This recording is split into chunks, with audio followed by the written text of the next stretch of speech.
जीवन की door. Ramesh class 8 का स्टूडेंट था। वह जब क्लास में होता तब बाहर खेलने के बारे में सोचता और जब खेलने का मौका मिलता तो वो कहीं घूमने के बारे में सोचता। इस तरह वह कभी भी प्रेजेंट मोमेंट को एंजॉय नहीं करता बल्कि कुछ न कुछ आगे का सोचा करता। उसके घर वाले और दोस्त भी उसकी इस आदत से परेशान थे। एक बार रमेश अकेले ही पास के जंगल में घूमने निकल गया।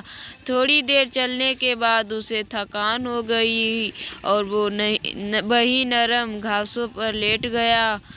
जल्दी उसे नींद आ गई और वो सो गया। सोने के कुछ देर बाद एक आवाज़ आई, रमेश रमेश। रमेश ने आंखें खोली तो सफ़ेद वस्त्रों में एक परी खड़ी थी। वह बहुत सुंदर थी और उसने अपने एक हाथ में जादुई छड़ी ले रखी थी और दूसरे हाथ में एक मैजिकल बॉल थी जिसमें से एक सुनहरा धागा लटक रहा था। रमेश परी को देखकर खुशी से झूम उठा और कुछ देर परी से बातें करने के बाद बोला, आपके हाथ में जो छड़ी है उसे तो मैं जानता हूँ, पर आपने जो ये बॉल ली हुई है उससे यह सुनहरा धागा कैसे लटक रहा है? परी मुस्कुराई, रमेश, यह कोई मामूली धागा नहीं है। दरअसल यह तुम्हारे जीवन की डोर है।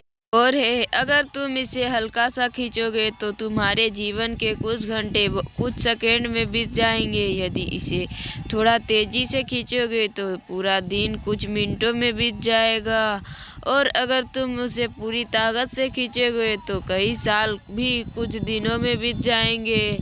तो क्या आप ये मुझे दे सकती है? रमेश ने उत्सुकता से पूछा। हाँ हाँ, क्यों नहीं, ये लो पकड़ो इसे, पर ध्यान रखे रहे एक बार अगर समय में तुम आगे चले गए तो पीछे नहीं आ सकते। परी ने जीवन की डोर रमेश के हाथों में थमाते हुए कहा और फौरन अदृश्य हो गई।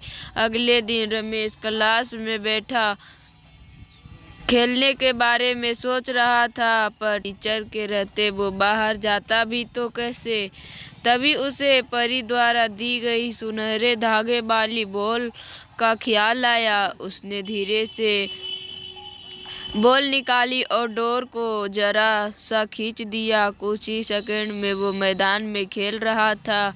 वाह, मज़ा आ गया, रमेश ने मन ही मन सोचा। फिर वह कुछ देर खेलता रहा, पर मौजूदा वक्त में ना जीने की अपनी आदत के अनुसार वह फिर से कुछ ही देर में उब गया और सोचने लगा कि बच्चे की तरह जीने में कोई मज़ा नहीं है। क्यों ना मैं अपने जीवन की डोर को खींचकर जवानी में चला जाऊं। और झटपट उसने डोर कुछ तेजी से खींच दी। रमेश अब एक शादीशुदा आदमी बन चुका था और अपने दो प्यारे प्यारे बच्चे के साथ रह रहा था। उसकी प्यारी माँ जो उसे जान से भी ज़्यादा चाहती थी अब बूढ़ी हो चुकी थी और पिता जो उसे अपने कंधों पर बैठा कर घुमा रहे करते थे वृद्ध और बीमार हो चले थे। इस परिवर्तन से रमेश अपने माता पिता के लिए थोड़ा दुखी जरूर था, पर अपना परिवार और बच्चे हो जाने के कारण उसे बहुत अच्छा महसूस हो रहा था। 1-2 महीने सब ठीक ठाक चला, पर रमेश ने अब कभी अपने वर्तमान को आनंद के साथ जीना सीखा ही नहीं था। कुछ दिन बाद वह सोचने लगा, मेरे ऊपर परिवार की कितनी जिम्मेदारी आ गई है।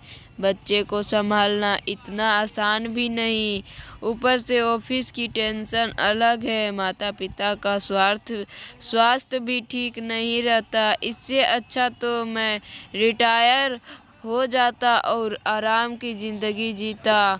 और यही सोचते सोचते उसने जीवन की डोर को पूरी ताकत से खींच दिया। कुछ ही दिनों में वह एक 80 साल का वृद्ध हो गया। अब सब कुछ बदला चुका था। उसके सारे बाल सफ़ेद हो चुके थे, झुर्रियाँ लटक रही थी। उसके माता पिता कब के उसे छोड़कर जा चुके थे, यहाँ तक कि उसकी प्यारी पत्नी भी किसी बीमारी के कारण मर चुकी थी। वह घर में बिल्कुल अकेला था। बस कभी कभी दूसरे शहरों में बसे उसके बच्चे उससे बात कर लेते। लाइफ में पहली बार रमेश को एहसास हो रहा था कि उसने कभी अपनी ज़िंदगी को एंजॉय नहीं किया। उसने ना स्कूल डेज में मस्ती की, ना कभी कॉलेज का मुंह देखा हुआ, ना कभी अपनी पत्नी के साथ कहीं घूमने गया, और ना ही अपने माता पिता के साथ अच्छे पल बिताए। यहाँ तक कि वो अपने प्यारे बच्चे को का बचपन भी ठीक से नहीं देख पाया। आज रमेश बेहद दुखी था अपना बीता हुआ कल देखकर। वह समझ पा रहा था कि अपनी बेचैनी और व्याकुलता में उसने जीवन की कितनी सारी छोटी छोटी खुशियाँ यूं ही गवा दी। आज उसे वो दिन याद आ रहा था जब परी ने उसे वो मैजिकल बोल दी थी। एक बार फिर वह उठा और उसी जंगल में जाने लगा, और बचपन में वह जिस जगह परी से मिला था वहीं मायूस बैठ अपने आंसू बहाने लगा। तभी किसी की आवाज़ आई, रमेश रमेश। रमेश ने पलटकर देखा तो एक बार फिर वही परी उसके सामने खड़ी थी। परी ने पूछा, क्या तुमने मेरा स्पेशल गिफ्ट एंजॉय किया? पहले तो वो मुझे अच्छा लगा, पर अब मुझे उस गिफ्ट से नफरत है, रमेश क्रोध में बोला। मेरी आंखों के सामने मेरा पूरा जीवन बीत गया और मुझे इसका आनंद लेने का मौका तक नहीं मिला।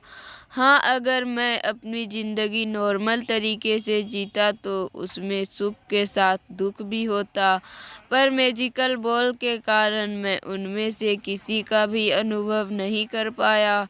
मैं आज अंदर से बिल्कुल खाली महसूस कर रहा हूँ। मैं ईश्वर का दिया ये अनमोल जीवन बर्बाद कर दिया। रमेश निराश होते हुए बोला, ओह ओह, तुम तो मेरे तोहफे के शुक्रगुजार होने की बजाय इसकी बुराई कर रहे हो। खैर, मैं तुम्हें एक और गिफ्ट दे सकती हूँ, बताओ क्या चाहिए तुम्हें? परी ने पूछा। रमेश को यकीन नहीं हुआ कि उसे एक और वरदान मिल सकता है। वह खुशी से भावुक होते हुए बोला, मम मम मम मैं फिर से वही पहले वाला स्कूल बॉय बनना चाहता हूँ। मैं समझ चुका हूँ कि जीवन का हर एक पल जीना चाहिए। जो अभी को कोसता है वो कभी खुश नहीं हो पाता, उसका जीवन खोखला रह जाता है।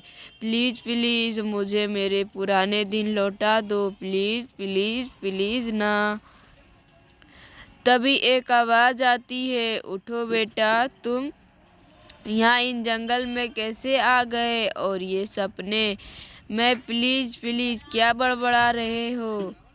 रमेश आँख खोलता है। अपनी माँ को आंखों के सामने देखकर वह कसकर उनसे लिपट जाता है और फूट फूट कर रोने लगता है। वह मन ही मन परी का शुक्रिया अदा करता है और कसम खाता है कि वो जीवन के अनमोल पलों को पूरी तरह जिएगा